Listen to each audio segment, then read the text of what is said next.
وعلیکم السلام ورحمۃ اللہ وبرکاتہ۔ اللہ رب العالمین خیر و عافیت میں رکھے۔ سوال واقعتاً بڑا ہی اہم ہے کہ پہلے بھی بتایا گیا کہ کھانے کی چیزوں میں سے جو غالب غذا ہے وہی فطرانہ میں دینا چاہیے۔ تو کیا گوشت فطرانہ میں دے سکتے ہیں؟ اس کا جواب یہ ہے کہ جہاں کے لوگ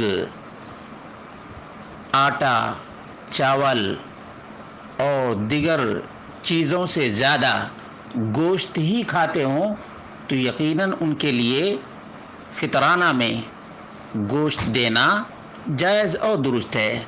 اور اگر آٹا، چاول، گندم ہی غالب غذا ہو تو غالب غذا ہی میں سے فطرانہ پر ہیڈ 2.5 کلو نکالنا چاہیے۔